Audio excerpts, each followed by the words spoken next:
Your paycheck has just arrived. For a moment, your bank balance looks healthy. But then the rent is paid. The utility bills arrive. Your debt repayments are collected. You transfer something into savings. Spend a little over the weekend and invest whatever happens to remain. By the end of the month, almost everything has disappeared. The problem may not be how much money you earn. It may be the order in which you use it. Welcome to Money and Investments, where we use clear, animated explanations to help you understand money, make smarter decisions, and build long-term wealth. In the previous video, we met Emma and James. They both earned $5,000 a month after tax. They had similar essential expenses and the same financial capacity, but Emma gave every part of her remaining income a purpose. James waited to see what would be left at the end of the month. That small difference produced two completely different financial futures. Today, we will show you a practical order for assigning a paycheck. This is not the only possible system, and the correct priorities will depend on your circumstances, but it provides a clear starting framework. Let us imagine that you receive $5,000 after tax each month. Before deciding how much to save or invest, your paycheck must pass through a sequence of financial priorities. Step 1. Protect your essential life. The first destination is essential living costs. These are the expenses that keep you housed, fed, insured, and able to work. They may include rent or mortgage payments, electricity, heating, water, essential groceries, insurance, and necessary transportation. In our example, these costs total approximately $3,500. These expenses come first because missing certain payments can have serious consequences. A missed restaurant reservation is inconvenient. A missed rent, mortgage, electricity, or insurance payment can threaten your housing, services, or financial security. This does not mean that every expense currently called essential is truly essential. A basic phone plan may be necessary. The latest premium phone may not be. Transportation to work may be necessary. The most expensive available car may not be. Your first task is to separate genuine needs from lifestyle choices that have slowly started to feel necessary. After covering essential living costs, $5,000 becomes $1,500. This $1,500 is your financial gap. But it is not yet available for random spending. It must continue through the system. Step 2. Cover required minimum payments. Before accelerating debt repayment or investing heavily, remain current on required financial obligations. Make at least the required minimum payments on your debts and avoid late fees, penalties, and missed payment consequences. Some debts and overdue bills carry more serious consequences than others. Housing arrears, essential utility bills, taxes, and court-related obligations may need urgent attention. If you are already missing payments or facing legal action, eviction, disconnection, or collection activity, seek qualified debt guidance rather than relying only on a general budgeting system. For our example, imagine that the minimum debt payments are already included within the person's fixed commitments. Once those required payments are covered, we can begin building protection. Step 3. Build a starter emergency reserve. If you have no emergency savings at all, sending every available dollar towards debt or investments can leave you exposed. Imagine that you invest aggressively this month. Next month, your car requires an urgent repair. Because you have no accessible cash, you place the repair on a credit card. Your investment account may be growing, but your expensive debt is growing as well. A starter emergency reserve interrupts this cycle. It is not designed to cover 6 months without employment immediately. Its first job is simply to absorb common financial shocks, without forcing you to borrow again. The appropriate amount depends on your life. A renter without dependents and with reliable public transportation may need a smaller starter reserve. A homeowner with children, a car, and variable income may need more. For our example, let us choose an initial target of $2,000. Emma directs $500 a month towards this reserve. After 4 months, the starter emergency fund is complete. That money remains accessible in an appropriate cash savings account.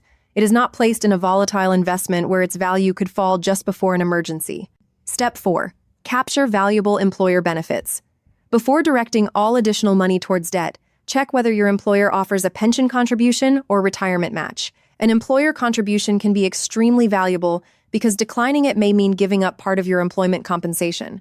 However, pension rules, tax treatment, access restrictions, and employer programs vary by country and workplace. Understand the scheme before contributing, and do not sacrifice essential bills or create unaffordable debt simply to maximize a benefit.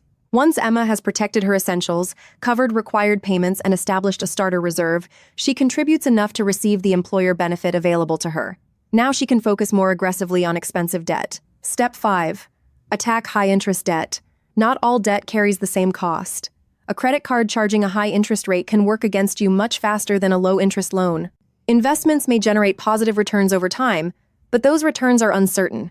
The interest charged by your debt is contractual. This is why expensive consumer debt often deserves priority before additional investing beyond valuable employer benefits. There are two common repayment approaches.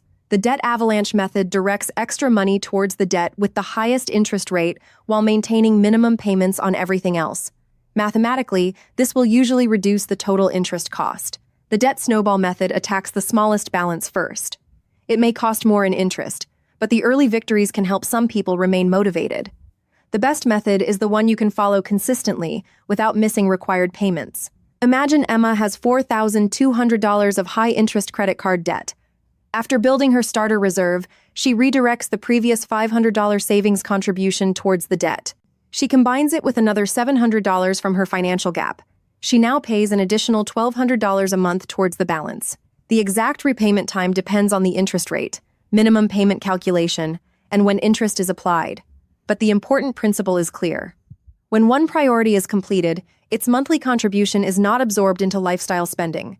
It is redirected towards the next priority. This is how financial progress accelerates without requiring another pay rise. Step 6. Expand your emergency fund. Once expensive debt is under control, Emma expands her emergency reserve. A common guideline is approximately 3 to 6 months of essential expenses. But this is not a universal requirement. Someone with stable employment, strong insurance, and 2 household incomes may feel comfortable towards the lower end. A self-employed person, a single-income household, or someone with irregular earnings may need a larger reserve. Emma's essential expenses are $3,500 a month. 3 months would equal $10,500. 6 months would equal $21,000. She decides that 4 months of essential expenses, $14,000, fits her employment stability and personal responsibilities. This target may take time. Emma does not necessarily stop all long-term investing while building it. She divides the available money between emergency savings and investing according to her circumstances. The system is not designed to delay investing forever. It is designed to prevent every unexpected event from destroying the investment plan. Step 7. Invest automatically for long-term goals. With essential bills covered, minimum obligations maintained, expensive debt controlled, and emergency protection established, long-term investing becomes a regular part of the paycheck. Emma does not wait to discover what remains at the end of the month. Her investment contribution leaves automatically shortly after she is paid.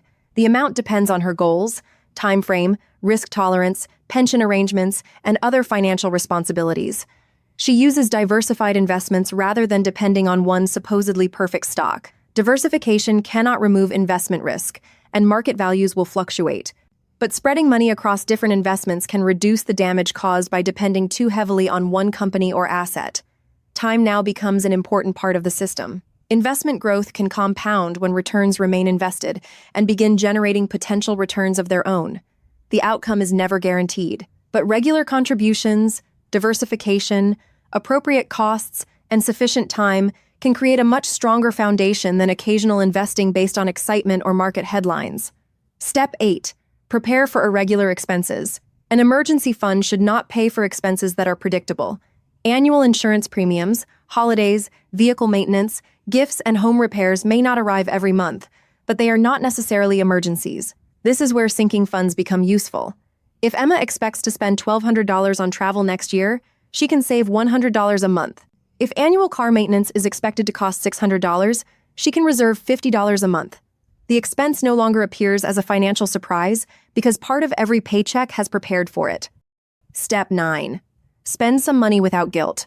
A good financial system should not make normal life feel like a punishment. After protecting her priorities, Emma gives herself a planned personal spending allowance. She can enjoy a meal, an experience, or something useful without wondering whether that purchase has taken money away from the rent or investment contribution. The amount may be modest while debt is being repaid. It may increase after the emergency fund is complete, but because it has a defined limit, enjoyment exists inside the system instead of competing with it. Now let us put the complete order together. When the $5,000 paycheck arrives, the money follows this sequence. First, essential living costs. Second, required minimum payments and priority obligations. Third, a starter emergency reserve. Fourth, valuable employer pension or retirement benefits where appropriate. Fifth, high-interest debt repayment. 6th, a larger emergency fund. 7th, automatic long-term investing. 8th, sinking funds for predictable future costs. And finally, planned personal spending. This is not a rigid universal formula. Someone facing eviction should not prioritize investing over housing. Someone with no expensive debt may move more quickly towards investing. Someone with unstable income may require a larger cash reserve.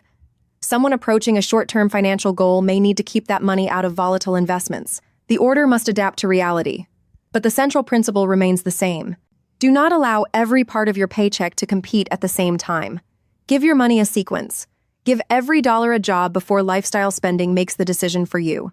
Your paycheck is not only money for this month. It is a collection of choices about your present security, your future freedom, and the amount of financial stress you may experience later. You do not need to complete every stage immediately. Start with the next unfinished priority. Protect the essentials. Build a small buffer. Control expensive debt. Strengthen the reserve.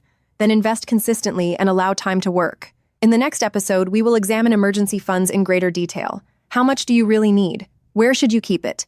And what should and should not count as a genuine emergency? Subscribe to Money and Investments for clear, animated explanations that help you understand money, make smarter decisions, and build long-term wealth.